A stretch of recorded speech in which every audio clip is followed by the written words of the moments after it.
Hi అండి, welcome to my channel కావ్యతెలు creations. Please like, share and subscribe. Yaddanapudi Sulochana Rani గారు రాసిన నవల్లోని ఈ కథనైతే మనం విందామా. నివేదిత 4 సంవత్సరాల ప్రశాంతిని ముందు కూర్చోపెట్టుకుని జడవేస్తుంది. 2 సంవత్సరాల ఆనంద్ అక్కడే బొమ్మ రైలుతో ఆడుకుంటున్నాడు. ఏమో నా పెన్ కనిపించడం లేదు ఏమిటి? లోపల గది నుండి ప్రసాదరావు కేక పెట్టాడు. నివేదిత కూతురికి జడవేయడం ఆపి లేచింది. మళ్ళీ నెలలు నిండుతున్న మనిషి కావడం వల్ల భూమి మీద చెయ్యి ఆంచి మెల్లగా లేచింది. నివేదిత గదిలోకి వచ్చింది. పైన డ్రాయర్లో పేపర్ల మధ్య ఉంది. అబ్బా, ఇంతసేపు వెతికాను, నాకు కనిపించలేదు. నీ చేతి వేళ్లకి కళ్ళున్నట్లు వస్తువులు ఇట్టే దొరికిపోతాయేమిటి అంటున్న ప్రసాదరావు భారంగా కనిపిస్తున్న భార్యని క్షణంసేపు చూడగానే భుజం మీద చెయ్యి వేసి దగ్గరికి తీసుకున్నారు. ఆ గుండ్రటి ముఖంలో నుదురి మీద మెరుస్తున్న చెమటని తుడుస్తూ, చెమటలు పోస్తున్నాయేమిటి, నీరసంగా ఉందా అన్నాడు. ఆ కంఠంలో ఎనలేని ఆప్యాయత, శ్రద్ధ కనిపిస్తూ ఉన్నాయి. లేదండి, నాకేం నీరసం లేదు. మీరు తెచ్చే పళ్ళు బిస్కెట్లు తినేవారు ఎవరైనా నీరసంగా ఉంటుందా అంటూ నవ్వింది. నేను ఈ రాత్రి ఊరు వెళ్తున్నాను. 2 రోజుల్లో వచ్చేస్తాను. నీకేం భయం లేదుగా అని అన్నాడు ప్రసాదరావు. నాకేం భయం లేదండి. లేడీ డాక్టర్ డేట్ కరెక్ట్గానే చెప్పిందిగా. పురుడు ఇంకా 15 రోజులకి కానీ రాదుగా.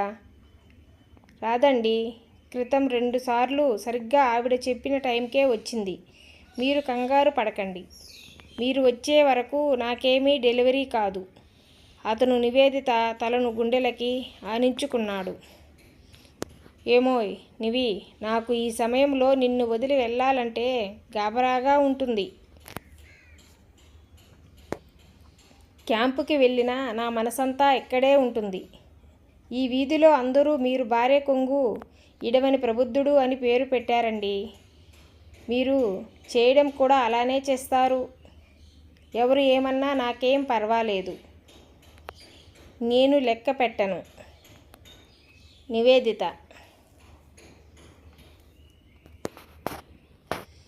మీ నాన్న నాకు ఆస్తిపాస్తులు లేకపోయినా నిన్ను నేను సుఖపెట్టగలను అనే నమ్మకంతో నాకంటే డబ్బు గల సంబంధం ఇంకొకటి వచ్చినా నన్నే ఎన్నుకొని నాకే ఇచ్చి నిన్ను పెళ్లి చేశారు. నువ్వు సుఖంగా ఉండేటట్టు చూడడం నా ప్రథమ కర్తవ్యం అనిపిస్తుంది. ఇప్పుడు నాకేమయ్యిందండి? నిన్ను నేను అనుకున్నంత సుఖపెట్టలేకపోతున్నాను. పని మనిషిని పెట్టుకోమన్నా వినవు. ఇంట్లో నాకంతా ఊపిరాడని పని ఏమి ఉందండి చెప్పండి?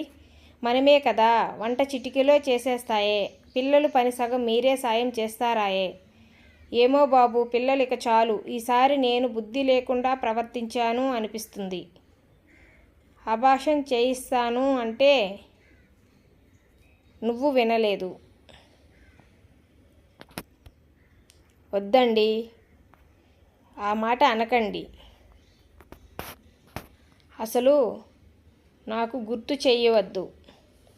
ఈ ప్రపంచంలో ఇంకో ప్రాణం మనకి రుణపడి ఉంది అనుకున్నాం, అంతే.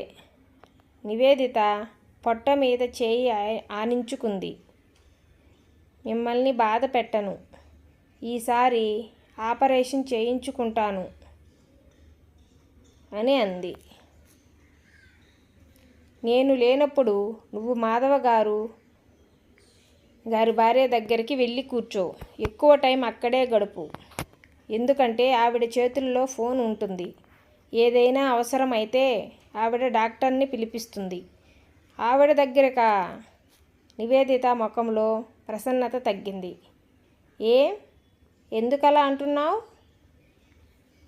ఆవిడ సరిగ్గా మాట్లాడదండి. మొన్న కూడా అంతే.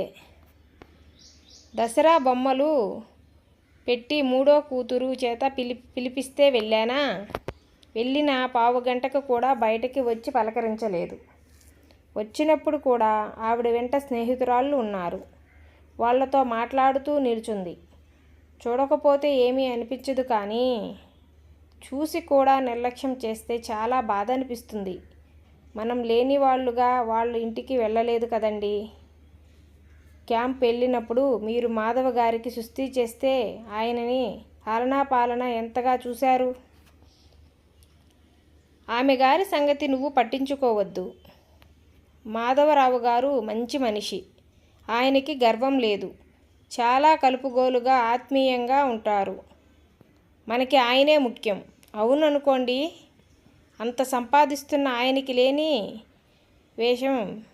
భేషజం ఈవిడికి ఎందుకండి? అలాంటి ఆడవాళ్ళ గురించి నేను వేరే చెప్పాలా? అవసరం లేదనుకోండి. ఆవిడ మీద కూడా నాకేం కోపం లేదు.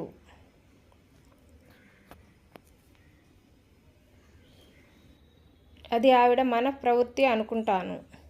కానీ మీరే నన్ను మాటిమాటికి అక్కడికి వెళ్ళమంటే నాకు చాలా ఇబ్బందిగా ఉంటుంది. మాధవరావు గారు ఆఫీసులో నన్ను ప్రత్యేకంగా పిలిచి, ప్రసాదు, మనం ఊర్లో లేనప్పుడు నీ భార్యను కాస్త మా ఆవిడకి తోడుగా ఉండమని చెప్పబోయ్. ఆడవాళ్ళు ఒకరికి ఒకరు తోడుగా ఉంటారు అన్నారు. అందుకని చెబుతున్నాను. ఆవిడికి ఈ అడవిలో ఏం తోస్తుంది చెప్పు. ఆయన కోసం అయినా నువ్వు వెళ్ళాలి. అలాగేలేండి. నేను క్యాంపు నుంచి త్వరగా తిరిగి వచ్చేస్తాను. మీ పని చూసుకుని ఏకంగా రండి. మధ్యలో వస్తే మళ్ళీ వెళ్ళాలి. అలాగే ఇద్దరు ఇంటికి వచ్చారు. ప్రసాద్ ప్రశాంతిని ఆనంద్ని చెరో చేత్తో ఎత్తుకున్నాడు. ఏది నా టిఫిన్ అన్నాడు. నివేదిత లోపలికి వెళ్ళి ఉప్మా తెచ్చింది. తినిపించు అన్నాడు. ప్రసాద్కి అతను చెరో చంకలో ఎత్తుకున్న ఇద్దరు పిల్లలకి చెంచాతో ఉప్మా తినిపించింది. ఏమండి, ఇంకో పాపాయి వస్తే ఎలా ఎత్తుకుంటారు అని చిలిపిగా అడిగింది. ఇదిగో భుజాలను వంచి చూపించాడు. నివేదిత నవ్వింది. ప్రసాద్ పెద్ద అందగాడు కాదు, కానీ తెలివితేటలు గలవాడు. నివేదితను ఇచ్చి పెళ్లి చేసిన రోజున అందరూ అతను బాగా లేడని విమర్శించిన వారే. తర్వాత నివేదిత సంసారం, అతను చూపే మంచి మర్యాదలు చూసి అతన్ని ఎన్నెల్లో ప్రశంసించినారు. భార్యాభర్తలంటే అలా ఉండాలి అన్నారు. అన్యోన్యత లేకపోయినా, తర్వాత ఎంత చదువులు అయినా, ఎంత డబ్బు ఉన్నా వృధాయే కదా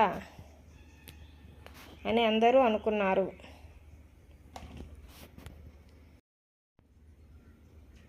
నివేదిత భర్త గురించి అందరూ అంటుంటే గర్వంగా అనిపించేది. అతనికి చెప్పి సంతోషపడుతుంటే అతను మాత్రం భార్య ఒడిలో తలదూర్చుకుని, నీవి ఇందులో నాదేం లేదు. ఈ కాస్త సంపాదించి నీ చేతికి ఇవ్వడం వరకే నాకు తెలుసు. నువ్వు సంసారం గుట్టుగా చేస్తావు. ఎవరు వచ్చినా మన ఇంట్లో దేనికి కొరత లేనట్టు అనిపించేట్టు చేస్తావు. ఇదంతా నీ తెలివితేటలు అని నివేదితని పొగిడాడు. బాగుంది. నేనేం చేశానండి? అంతా నువ్వే చేసేది. పని మనిషిని పెట్టుకోవు. బాగుంది. ఆ పని కూడా లేకపోతే నాకు తోచదే. వంట సామాను తేవడం, ఒకటి వృధా కాకుండా మనకు ఉపయోగపడేవి మాత్రమే చూసి జాగ్రత్త చేస్తావు.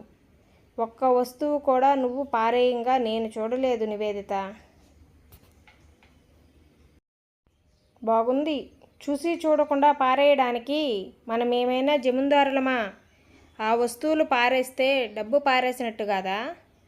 సినిమా, షికార్లు అంటూ నా ప్రాణం తీయవు.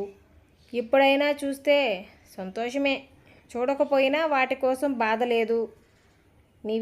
నువ్వు నా ఇంట్లో సంతోషంగా ఉంటావు. అదే చాలా గొప్పతనం. ఏమండి, దయ ఉంచి పొగడ్తలు ఆపుతారా? మీకోసం ఎదురు చూస్తుంటాను. 2 పిల్లలు ఉన్నారు. వాళ్లతో నాకు అసలే తీరదు. ఇందులో నా గొప్పతనం ఏమీ లేదు అంది. నసకకపోవడం, అసంతృప్తి చెందకపోవడం, ఏదీ పొందలేకపోయానని బాధపడడం, ఆరాటపడడం, పొరుగువాళ్ళు మనకన్నా బాగున్నారని అసూయ పడకపోవడం, ఇదంతా ఒక గొప్పతనమే. మీరు ఈ గొప్పలు చెప్పడం మాత్రం నాకు నిజంగా బాగాలేదు. అతని నోరు మూసేస్తూ అంది. ఇద్దరు ఏ విషయం గురించి అయినా క్షుణ్ణంగా మాట్లాడేవారు.